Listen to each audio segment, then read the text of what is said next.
안녕하세요. 저는 30대 후반 여성입니다.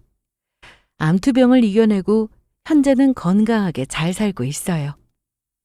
하지만 그 당시 정말 무서웠습니다. 암에 걸려 죽을 수도 있다는 두려움보다 더 무서웠던 건 제가 집에 없는 사이 벌어진 일이었습니다. 병원에서 제게 암이라고 했을 때 남편은 눈물까지 보일 정도로 마음 아파했습니다. 여보, 요즘 암 아무것도 아니래. 말기 환자도 치료받고 완치되는 세상인데 뭐가 걱정이야. 집은 걱정 말고 치료만 잘 받자. 내가 다 알아서 할게. 든든했습니다. 하지만 아주 자신 있게 말하던 남편의 저 모습은 딱 3개월까지였습니다. 죄가 없는 사이 남편이 무슨 짓을 했는지 알게 된 저는 하나씩 제자리로 돌려놓기 위해 뒤도 돌아보지 않고 앞만 보고 달렸습니다. 그러자 시모는 결국 자기 아들의 머리채까지 잡았는데요.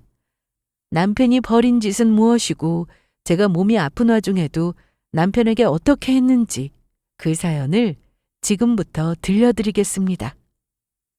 남편과 결혼한 지는 7년 차가 되었습니다. 저보다 2살이 어렸지만 연애하는 내내 저를 잘 챙겨줬고 어른스러운 느낌을 받을 때가 많았습니다.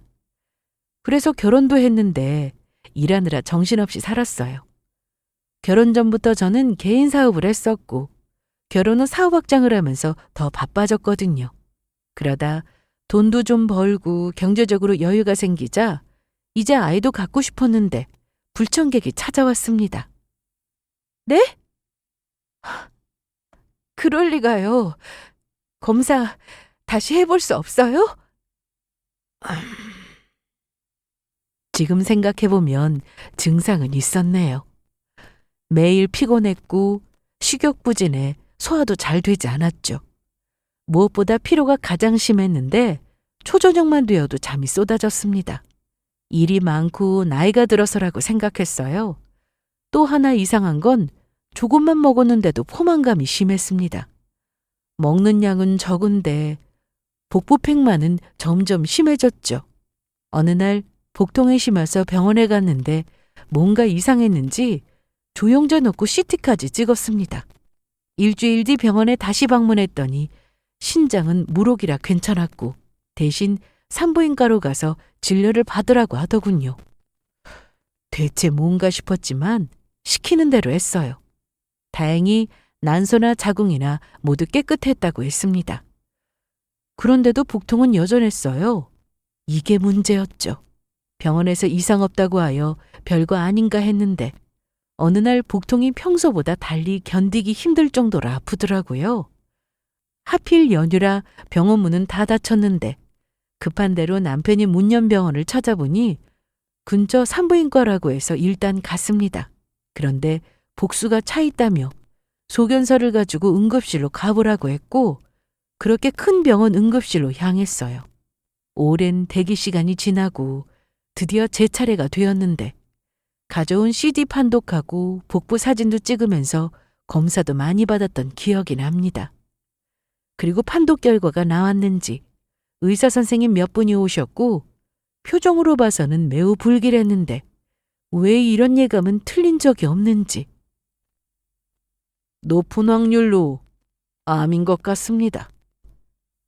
그동안 열심히 산 것밖엔 없는데 이제 좀 남들처럼 살아볼까 싶었는데 하필 지금일까? 왜 나일까? 별별 생각이 다 들었습니다. 누가 보든 말든 저는 아주 서럽게 엉엉 울었습니다. 제 증상이 좀 심각했는지 병원에서는 바로 입원을 권유하더라고요. 그래도 남편이 있어서 다행이었습니다. 아무것도 준비되지 않은 상태로 입원했는데 필요한 것들을 남편이 사다 줬어요.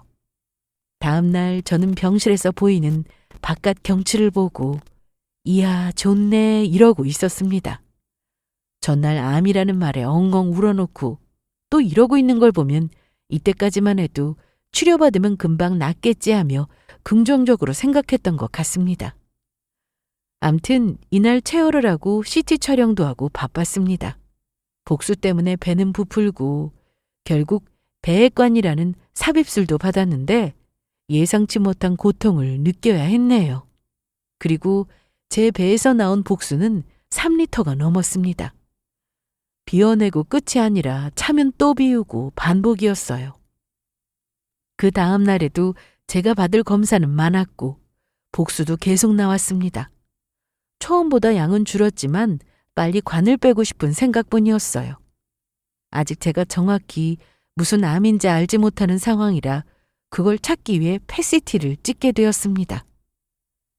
그래도 제가 인생을 참 잘 살았나 싶더라고요.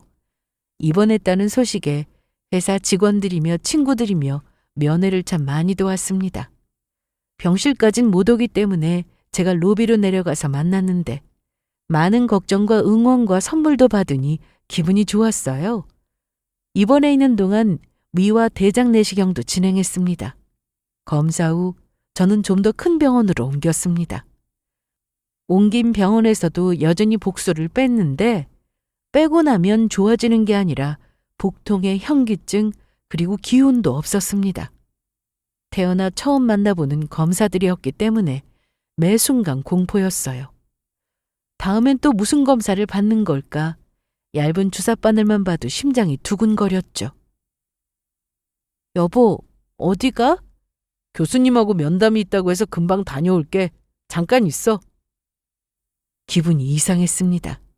가족 면담이 있다고 하는데 영화나 드라마에서처럼 가족에게만 불치병을 알려주는 뭐 그런 건가 싶었습니다. 그런데 남편이 면담을 마치고 오더니 저에게 덤덤하게 얘기했습니다. 위암이래. 어?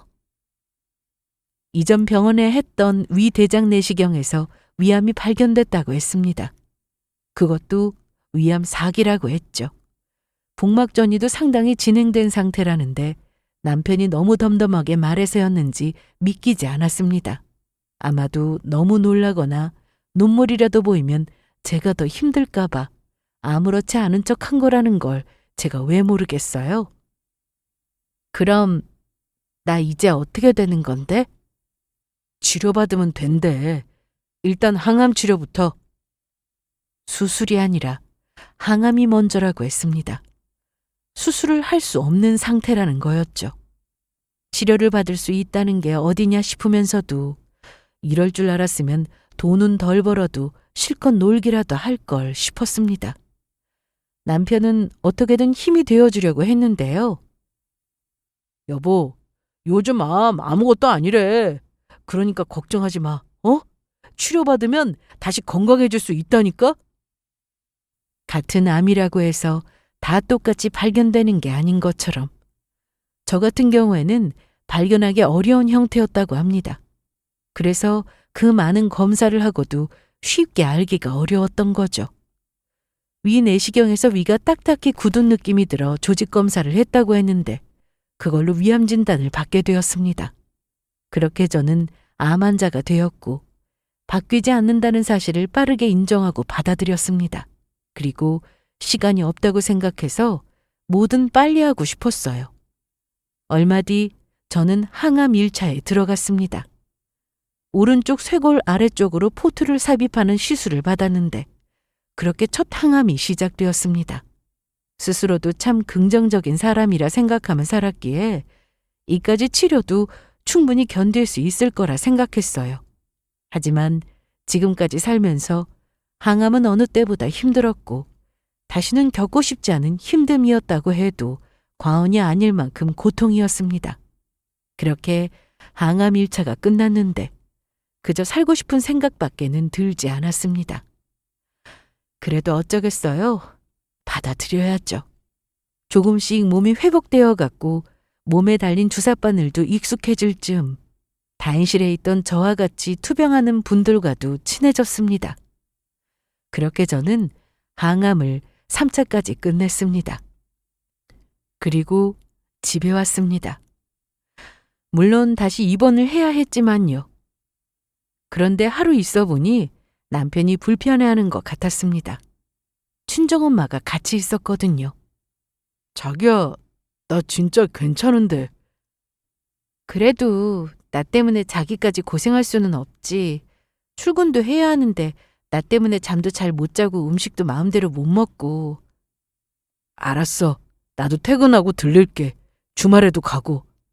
평일엔 피곤하니까 안 와도 돼. 주말에는 시간 되면 오든가. 그렇게 결국 저는 친정으로 갔습니다. 어차피 병원도 친정에서 더 가까웠고 엄마가 저 때문에 왔다 갔다 하시는 것도 고생이었기에 이게 맞다 싶었어요. 그런데 제가 친정으로 가서 지내는 동안 남편은 거짓말처럼 연락이 없었습니다. 집에 가고 싶어도 몸이 힘들어서 누워만 지냈는데 남편에게 전화하면 잘 받지도 않고 톡을 해도 확인도 잘 안 하더라고요. 아침에 출근 잘하라고 톡을 보내면 퇴근 후 답장이 오곤 했습니다. 왜 이렇게 늦었냐고 물으면 짜증 섞인 대답만 돌아올 뿐이었어요. 오늘 많이 바빴어? 아침에 톡 보냈는데 그거 확인할 시간도 없었구나? 일이 많아서 화장실 갈 시간도 없었어. 잘 있지?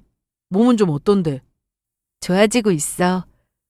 그래, 알았어. 나 오늘 하루 종일 일해서 너무 피곤해. 그만 끊어도 될까? 그래, 알았어. 얼른 쉬어. 사실 좀 서운하긴 했습니다. 남편이 변한 것 같았거든요. 남편은 저와 연애를 할 때도 결혼하고 나서도 한결같이 저에게 잘하는 사람이었습니다. 같은 아파트에 사는 분들도 제 남편에게 애처가라고 할 정도로 남편은 저와 둘이 있을 때는 물론 밖에 나가서도 정말 똑같이 저만 보는 사람이었죠. 아니, 그렇게 알고 살았어요. 그런데 갑자기 연락도 안 하고 제 연락에 답도 안 하니 뭐지 싶었습니다. 달라진 건 남편만이 아니었습니다. 시모와도 참 사이가 좋았는데 제가 암이라고 하니 처음엔 걱정해 주시다가 친정에서 지낸다는 말에 그 정도로 안 좋아? 네, 좀 힘들어서요. 사정상 친정에서 지내는 게 선호 씨한테도 편할 거고. 아니, 그럼 우리 아들은 누가 챙겨줘? 내가 가야 하나? 암튼 알았다. 네 몸이나 신경 써라. 아프니까 모든 사람들이 나를 걱정해야 한다. 뭐 이런 건 아니었는데. 그래도 몸은 좀 어떠냐고 하실 줄 알았던 어머님이었지만 본인 아들만 걱정하셨습니다.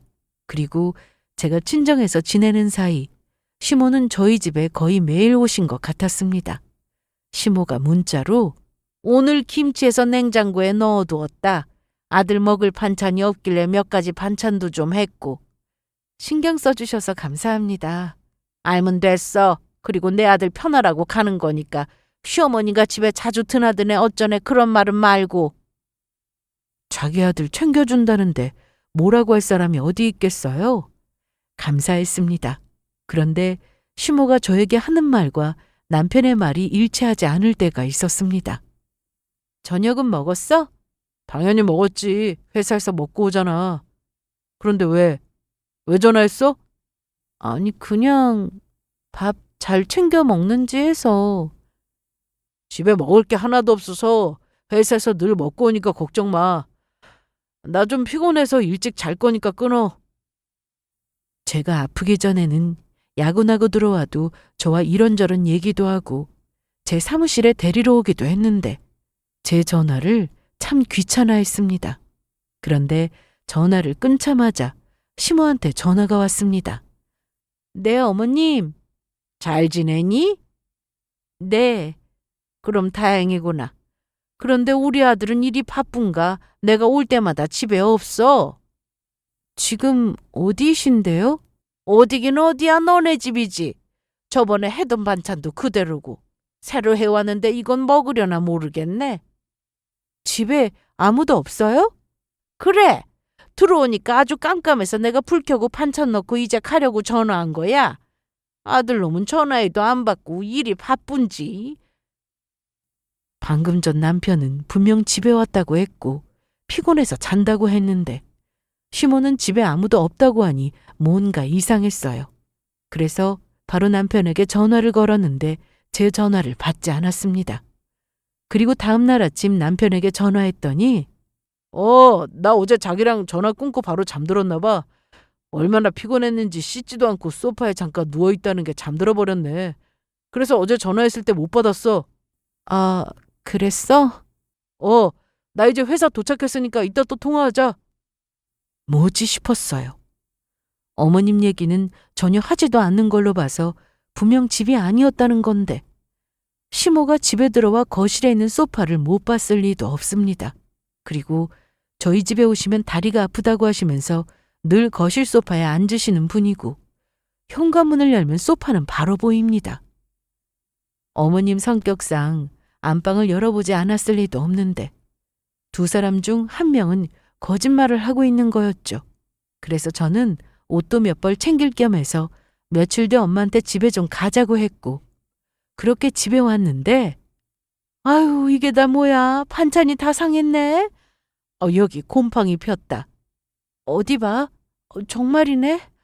이건 바로 먹었어야 했는데. 그동안 어머님이 반찬을 가지고 왔다는 건 정말이었는데 남편은 아예 손도 대지 않았더라고요. 그리고 주방을 살펴보니 사용 흔적이 느껴지지 않은 게 좀 이상했어요. 쌀도 그대로였고 조리도구도 제가 친정에 가기 전 모습 그대로였습니다. 쓰고 제자리에 뒀다고 해도 약간의 변화는 있어야 정상인데 이게 좀 이상하더라고요. 남편은 저와 통화하면서 그동안 참 귀찮은 말투였는데 주말에는 밥이랑 이것저것 그래도 만들어 먹었다고 했거든요. 그냥 저 듣기 좋으라고 한 말일 수도 있는데 사람 느낌이라는 게 있잖아요. 베란다를 열어보니 배달 음식을 시켜 먹은 흔적도 없었습니다. 재활용함도 깨끗했어요. 이상한 기운에 찜찜했지만 일단 옷 몇 가지를 챙겼고 그렇게 집을 나왔습니다. 아니 이게 누구야? 한동안 안 보여서 걱정했는데 남편한테 들으니까 몸이 안 좋다고 친정 갔다고 하더라고. 이분은 친정어머님이신가? 네, 엄마예요. 안녕하세요. 네, 고생 많으세요. 아니, 몸이 대체 어떻게 안 좋길래 친정까지 가서 요양을 하고 있는 거야?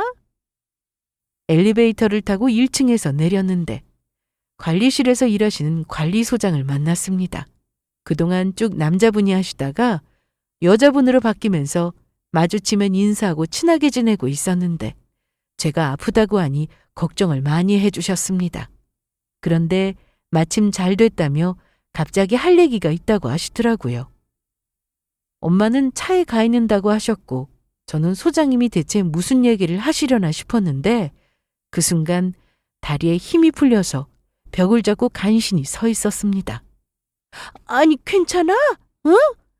네, 괜찮아요. 정말 3층 맞아요? 내가 몇 번이나 봤는데. 그런데 직접 번호 누르고 들어갈 정도면 뭐 친척이야? 내가 알기론 거기 여자 혼자 사는 걸로 아는데 전부터 궁금했거든. 무슨 사이인가 하고. 그래서 친동생인가 싶어서 3층 사는 그 여자한테 물어보려고 했는데 도통 마주칠 일이 없어서 물어보지도 못했어. 제가 사는 같은 아파트, 같은 동 3층에는 아는 동생이 혼자 살고 있었습니다. 일하면서 알게 됐고 제가 초기 사업을 시작할 때 잠깐 같이 일을 하기도 했고요. 그러다 다른 회사에 취직했다면서 연락이 뜸해졌는데 이 아파트로 이사 오고 나서 같은 라인에 산다는 걸 알게 되고는 종종 같이 저녁을 먹기도 하며 지냈습니다. 당연히 제 남편도 알고 있었죠. 셋이 만난 적도 많았거든요.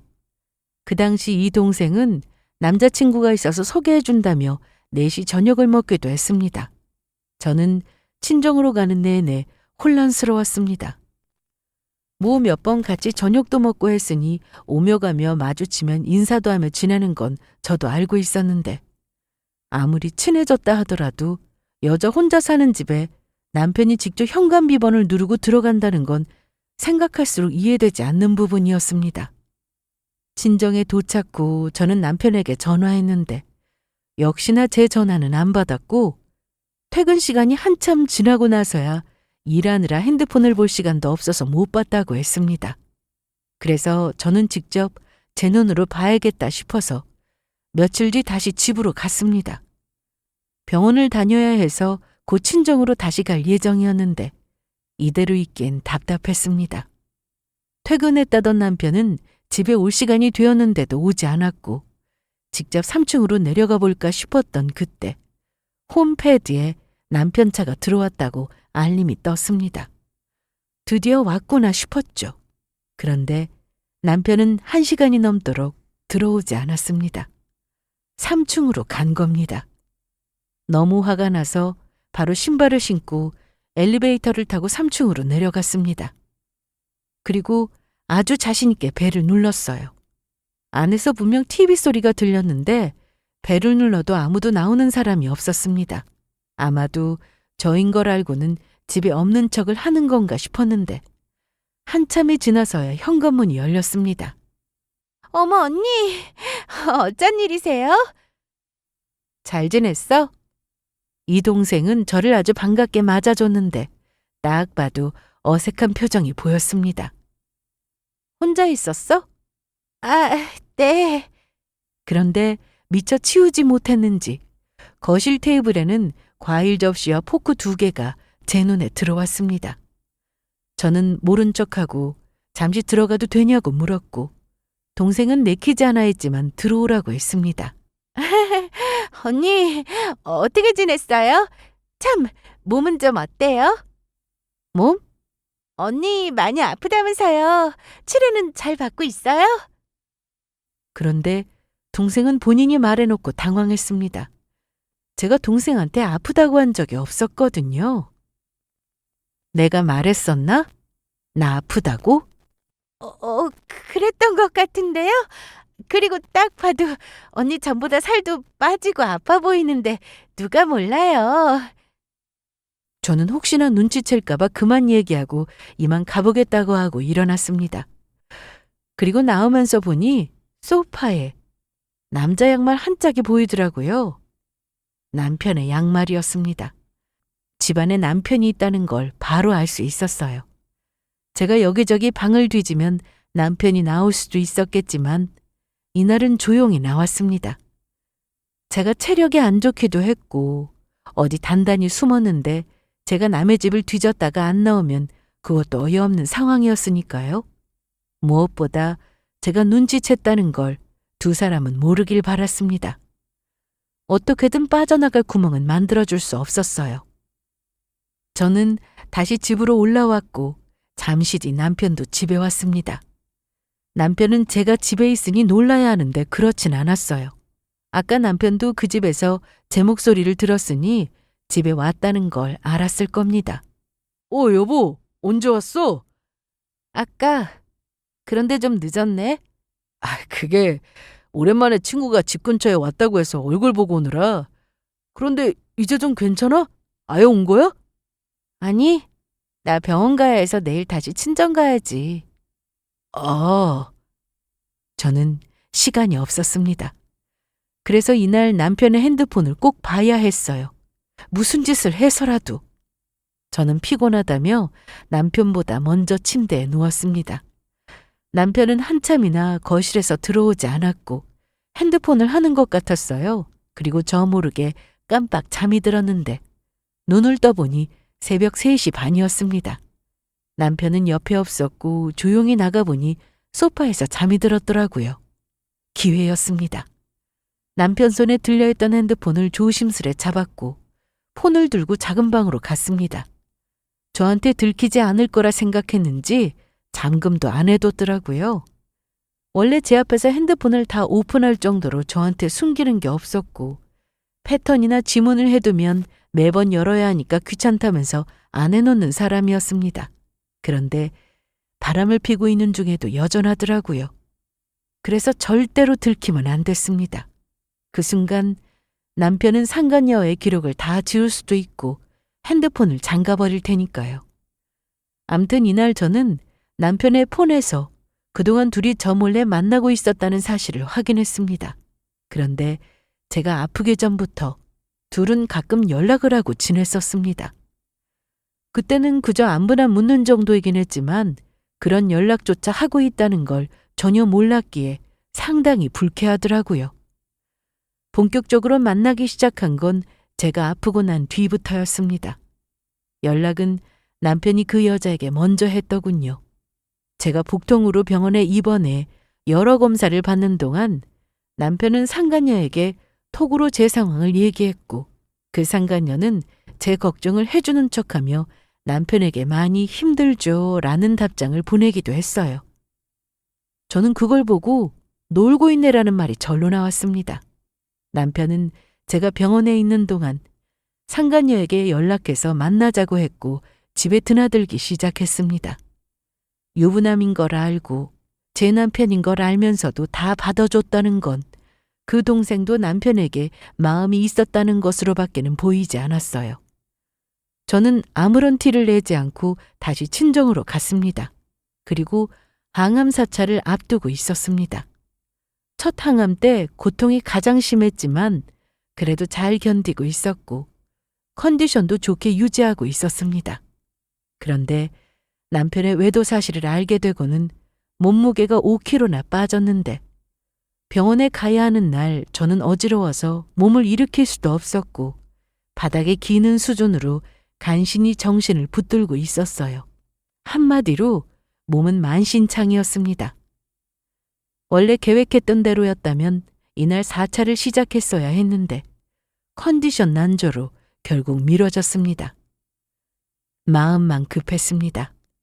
암 환자가 되어 사업도 직원들에게만 맡겨서 굴러가는 게 예전 같지 않았고 남편은 바람을 피우고 있고 그래서 빨리 낫고 예전처럼 살고 싶었는데 정말이지 되는 일이 하나도 없다는 생각에 하늘이 원망스럽기만 했습니다. 당장 입원한 저는 수액이랑 영양제랑 맞으며 체력이 안 되면 항암을 시작할 수 없다는 말에 몸 상태를 최상으로 끌어올리는 데 집중했습니다. 하지만 저도 사람인데 그게 쉽나요? 제가 이러고 있는 중에도 남편은 상간녀와 더 신나겠구나 생각하니 미쳐버리는 줄 알았습니다. 저는 체력도 회복해야 했지만 그보다 마음을 다스리는 게 우선이었습니다. 그래서 지금 찾아온 이 시련이 불행하다 생각하지 않고 더 나은 삶을 살게 해주려고 찾아온 거라고 생각하며 긍정적으로 생각하려고 애썼습니다. 다행히 병원에 입원한 뒤 몸무게는 조금씩 늘었고 컨디션도 조금씩 좋아졌습니다. 기운이 없어서 다 귀찮았는데 무슨 힘이 났는지 개운하게 목욕도 했네요. 역시 마음을 다스리는 데는 책이 최고였습니다. 몸이 좋아지고 난 뒤 저는 퇴원을 했고 외래진료가 있던 날 저는 부모님과 시간이 좀 생겨서 병원 근처에 있던 공원에 가서 조용하고 한적한 분위기를 마음껏 즐겼습니다. 그리고 얼마 뒤 저는 항암 사찰을 다시 시작했습니다. 어떤 기분인지 알면서도 처음은 항상 떨리더라고요.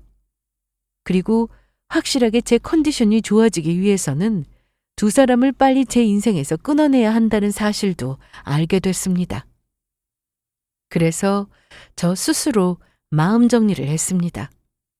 처음엔 가서 두 사람 머리 끄댕이라도 잡아서 욕이라도 해줘야 하나, 때려줘야 속이 풀리려나 싶었는데 이번 중에 면회를 온 제 친구가 제 얘기를 듣고는 이런 말을 하더라고요. 야, 걔네가 뭐라고 네 손을 더럽혀. 그것들이 사람이냐? 짐승이지? 자기 와이프 투병 중인데 바람피는 네 남편이나 유부남 꼬신다고 바로 넘어간 그 여자나 똑같아. 끼리끼리라는 말이 왜 있는데 가서 화내봤자 너만 손해라는 말이야. 그럼 어떡하냐? 용서가 안 되는데. 너 잘못했다가 괜히 걔 몸에 손대면 네가 고소당할 수 있어. 요즘 세상이 그렇다니까. 그러니까 깔끔하게 법대로 하고 버려버리라고. 아프니까 더 억울하지 않냐? 다른 사람들은 이 시간에 놀러도 다니고 데이트도 하고 즐겁게 사는데 너는 병실에서 이게 뭐야? 빨리 나와서 너도 그렇게 살아야지. 그러니 그 두 사람은 빨리 끊어내란 말이야. 법으로 해. 남편의 외도를 알았을 때 당연히 이혼을 결심했습니다. 그런데 그냥 이혼이라는 게 너무 억울해서 어떻게 두 사람을 혼내줄까 고민을 했죠. 제 손으로 딱이라도 때릴까 이런 상상을 참 많이 했었는데 그게 다 부질없다는 걸 알게 됐습니다. 제 손을 더럽히지 않고도 두 사람을 후회하게 만들어줄 방법은 차고 넘쳤으니까요. 그래서 저는 일단 치료에 집중하기로 했고 컨디션 좋은 날에는 병실에서 마스크팩도 하는 여유를 부렸네요. 아프고 나니 제 주변에 이렇게 좋은 사람들이 많았나 싶을 정도로 지인들이 면회를 많이 왔습니다. 그렇게 항암 4차가 끝나고 친정으로 잠시 왔는데 컨디션은 좋았습니다. 그리고 그날 오후 집으로 갔어요. 정말이지 그 두 사람이 제 곁에 있는 동안은 제가 빨리 낫기를 힘들 거라는 생각이 들었거든요. 그래서 남편의 외도 사실을 알고 있는 제 친구에게 염치 없는 부탁을 했습니다. 다행히 흔쾌히 제 부탁들 들어준다며 한 걸음에 달려왔어요.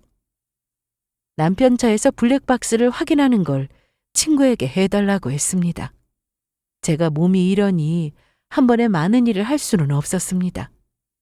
친구의 도움으로 블랙박스에서 남편이 그 상간녀와 통화하는 음성도 확인했고 밤에는 남편의 핸드폰에서 새로운 추가 증거도 확인했습니다. 남편은 거의 그 상간녀의 집에서 생활하다시피 했는데 아예 살림을 차린 것 같았어요. 제가 집에 온다고 하는 날만 들어왔으니까요. 그런데 시모가 남편을 챙기려고 종종 집에 들르셨는데 올 때마다 이 남편 놈이 집에 없으니 시모 입장에서는 걱정이 많으셨을 겁니다. 하지만 그 불똥은 저에게 튀었습니다. 나다. 네, 어머님. 오늘은 목소리가 괜찮네. 어제보단 나아요. 그런데 대체 병원에서는 뭐래? 뭐 이렇게 자주 입원하는 건데? 전보다 길게 입원하진 않을 거래요. 아무리 그래도 네가 집을 오래 비우니까 우리 선호도 집에 안 들어오는 것 같아. 아까도 내가 집에 들렀는데 주방 하부장 구석에 글쎄 거미줄이 있더라. 그런데 시모도 걱정되니까 이 정도 얘기는 할 수 있다고 생각했는데 이날 선을 아주 세게 넘는 말씀을 하셨습니다. 너 이러다가 우리 아들 바람 피우면 어쩌려고 그러냐? 그럼 그때 가서 우리 아들 탓하지 마. 네가 아파서 이렇게 된 거니까. 네? 당연히 우리 선호가 바람 피우고 그럴 사람은 아닌데 맨날 나가서 술 마시고 늦게 들어오는 건지 암튼 내가 늦게 집에 들를 때도 있는데 그때도 집에 없단 말이야. 내 전화도 안 받고. 그러길래 넌 왜 아프고 그러냐? 시모는 이날 제가 쓸데없이 아픈 바람에 자기 아들이 힘든 시간을 보내고 있다고 했습니다. 힘든 시간은 제가 보내고 있는데 전화 통화하는 내내 대체 언제 낫냐고만 하셨어요. 이뿐만이 아니었습니다. 저희 엄마에게도 전화하셔서는 집에 암 환자가 있었냐고 물으셨는데 유전 아니냐고 하면서 이 정도면 애 갖는 건 포기해야겠다며 저 때문에 시댁 대가 끊기게 생겼다고까지 하셨죠. 엄마는 너무 화가 나서 시모한테 어떻게 그런 말을 하냐고 뭐라고 하셨다는데요. 이날 아빠한테 들었는데 엄마가 새벽까지 속상해하시면서 내내 우셨다고 했습니다. 저도 많이 속상했습니다. 저라고 암에 걸리고 싶어서 걸렸나요? 아무리 운이 없어서 걸린 거라고 해도 너무 가혹하다는 생각이 들 때가 한두 번이 아닌데 여기서 남편의 외도는 물론 시모의 막말까지 선을 넘어도 아주 세게 넘은 거잖아요. 그래서 저는 물론 저희 친정 부모님한테도 상처 주는 그 인간들을 절대 가만두고 싶지 않아서 서둘렀습니다. 병원에 다니면서 변호사 사무실과 연락하는 게 쉬운 일은 아니었는데 저한테는 친구가 있어서 정말 한결 수월하게 일이 진행됐습니다. 그러던 어느 날 남편이 급한 목소리로 전화가 왔습니다. 평소 제 전화는 받지도 않던 사람이 먼저 전화한 건 급한 용무가 있기 때문이었는데 왜 전화했는지 대충 짐작은 했습니다. 여보세요? 여보세요? 여보, 지혜야. 어쩐 일로 나한테 전화를 다 했어? 아니, 방금 엄마한테 전화가 왔는데 너 혹시 엄마 집 내놨어? 부동산에서 손님하고 엄마 집을 보러 왔다고 하는데 이게 어떻게 된 거야? 엄마 지금 부동산에 가서 확인한다고 하는데 이거 뭐 잘못된 거지? 나 맞아. 뭐? 정말 당신이 집 내놓은 거라고? 응. 아니 왜? 왜 내놨는데? 그건 네가 더 잘할 것 같은데? 그 이유를 지금 나한테 물어보는 거야? 저는 더 길게 말하지 않고 바로 전화를 끊었는데 시모는 제가 집 내놓은 걸 알았는지 전화를 해서 소리부터 질렀습니다. 야! 이름 두고 왜 야라고 하세요? 그리고 소리 좀 그만 지르세요. 아픈 사람한테. 너라며? 아니 누구 마음대로 부동산에 집을 내놔? 나한테 말도 없이? 그걸 왜 어머님한테 얘기를 해요? 그건 엄연히 제 집인데. 저는 결혼 전부터 사업을 하고 있었고 결혼하고도 쭉 같은 사업을 운영 중이었습니다. 그래서 그간 번 돈으로 남편과 사는 아파트도 샀고 시모가 오래 살았던 월세집도 처분 후 제 명의 아파트에서 편히 사시라고 모셨죠. 그렇다고 그 아파트를 시모한테 아예 드린 건 아니었어요. 시모는 본인 집으로 착각하고 사신 겁니다. 뭐? 나 살라고 준 집이잖아. 아니죠.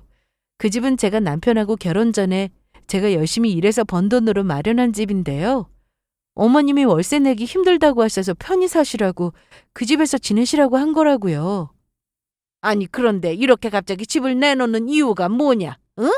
적어도 나한테는 말을 해야지. 아니야? 저 어머니 아들하고 이혼할 건데 제 집에서 언제까지 사시려고요. 집은 당장 팔리는 거 아니니까 새로 집 구할 때까지 시간은 드릴게요. 이혼? 너 지금 이혼이라고 했냐? 네. 제가 말을 오래 하면 힘들어서요. 지금부터 제가 딱 간단 명료하게 말씀드릴 테니 제 말 들으세요. 어머님 아들한테 다른 여자가 있어서 이혼하려는 겁니다. 저한테는 바람 피울 사람은 아니라고 했지만 저 아픈 동안 열심히 다른 여자를 만났더라고요.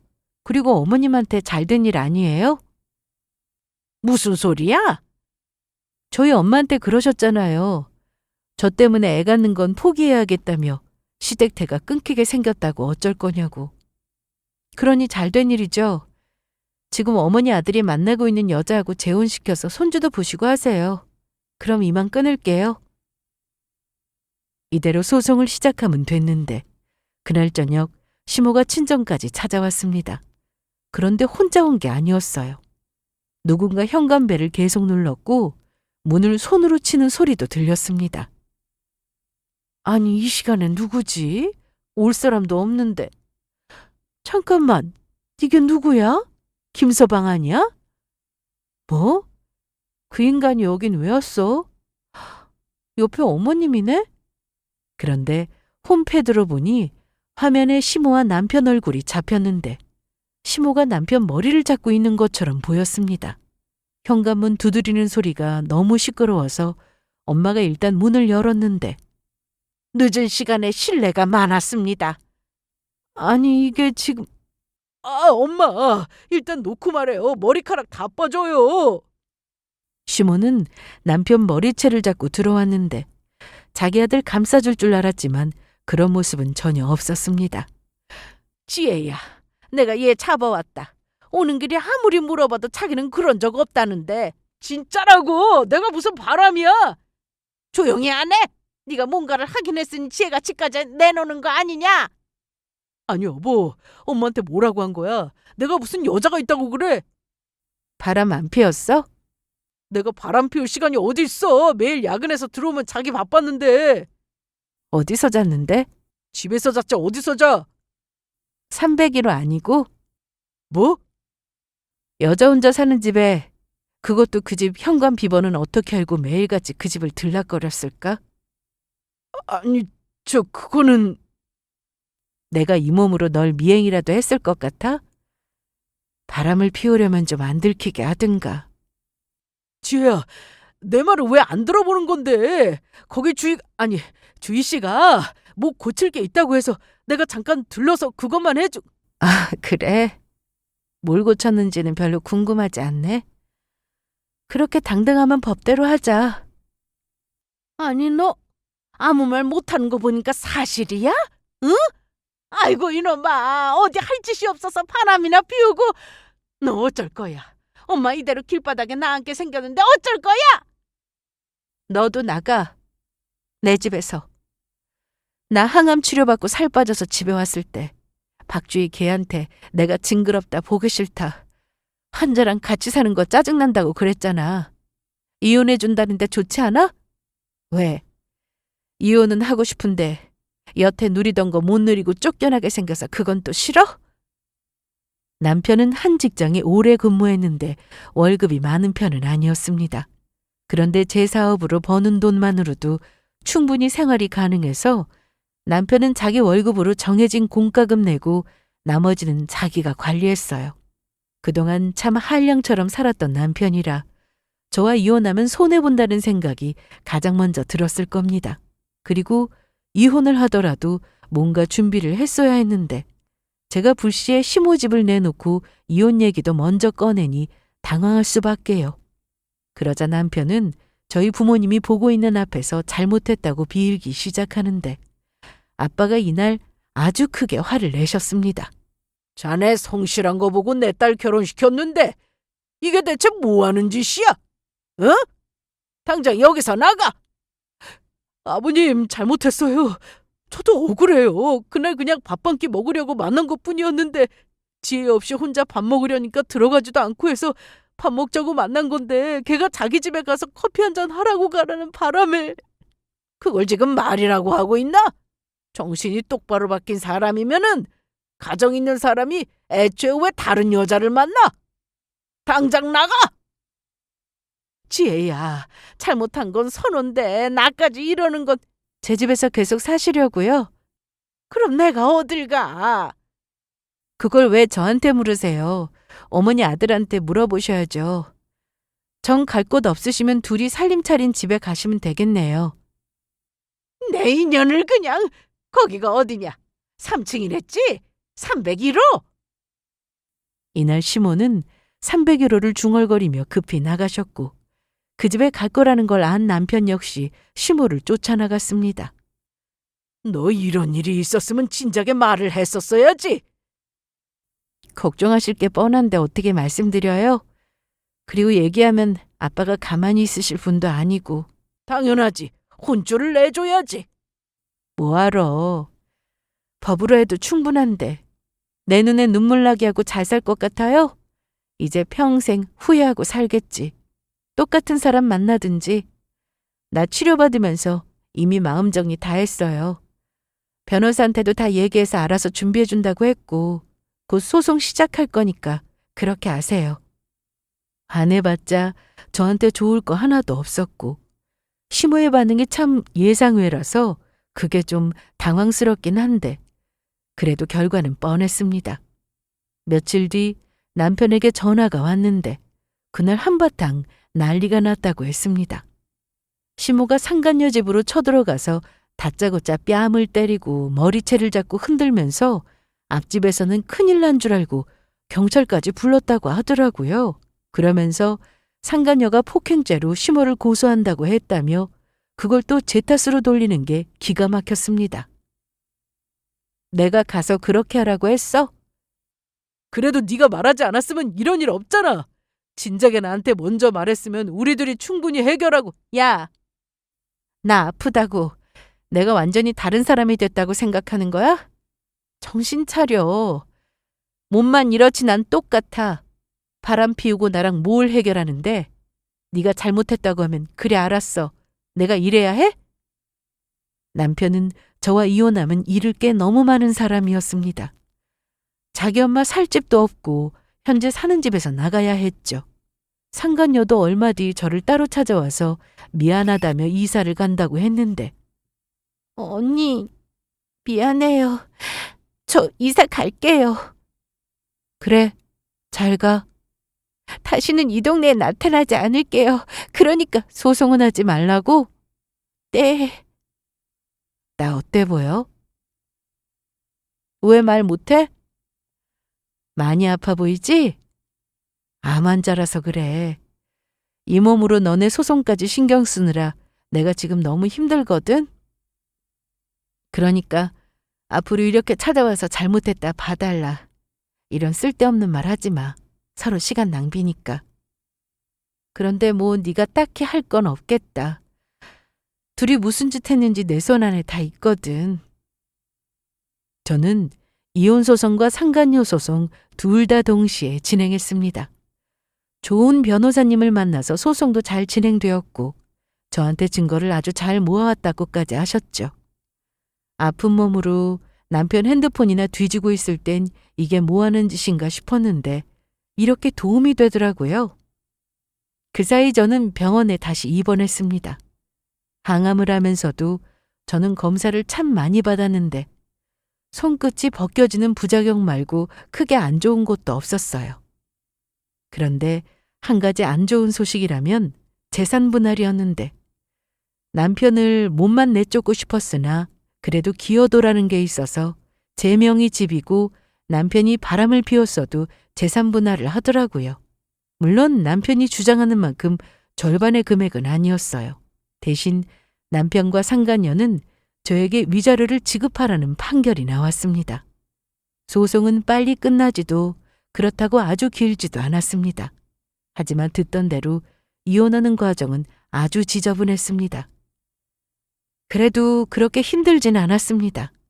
항암에, 검사에, 병원에서 지낸 시간이 너무 힘들어서인지 이까지 소송은 별거 아니더라고요. 오히려 상간녀가 시모를 폭행죄로 고소하면서 일이 참 재미있게 흘러갔는데요.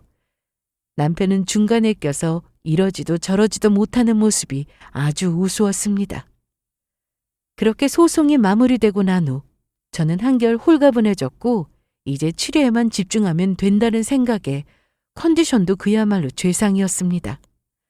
한 가지 기쁜 소식은 제가 병원에 입원하고 교수님 회진 때 이런 얘기를 들었습니다. 이론으로 배운 것과 다르게 제 컨디션이 너무 좋아서 놀랍다고 하셨어요. 그러면서 몸 상태도 예상보다 빨리 좋아지고 있다고 하셨죠. 그 기세를 몰아서 전력 질주 해보자고 하셨는데 제가 참 좋아하는 말이었습니다. 저는 사업을 하면서도 앞만 보고 가자, 전력 질주 해보자 이런 말을 참 많이 했거든요. 그래서 다음 항암을 전보다 3일 빨리 받게 되었습니다. 이혼 후 전 남편은 어떻게 되었는지 궁금하신가요? 그 전에 상간녀는 소송 중에 집을 팔고 급히 이사를 갔고 전 시모 역시 제가 부동산에 집을 내놓는 게 팔리면서 짐을 챙겨 나갔습니다. 전 남편은 수중에 가진 돈으로 원룸 월세를 얻었는데 전 시모와 같이 산다고 들었습니다. 그런데 둘이 살아보니 참 많이 부딪히는 모양이더라고요. 회사에는 입이 가벼운 동료 한 명이 외도에서 이혼당한 걸 얘기하는 바람에 소문이 퍼져서 출근하는 게 고역이라고 했고 저와 살 때가 너무 그립다며 병간호하면서 평생 반성하며 살고 싶다고 저를 찾아왔습니다. 친정아빠가 계신 앞에서도 때리셔도 됩니다. 저 맞을 각오하고 왔습니다. 정말 저한테 한 번만 기회를 주세요. 네, 저 정말 지혜 너무 좋아해서 결혼했습니다. 전 남편의 예상과 달리 아빠는 화도 안 내셨습니다. 이미 사람으로 취급하지 않는다는 거였어요. 그런데 왜 바람을 피웠나?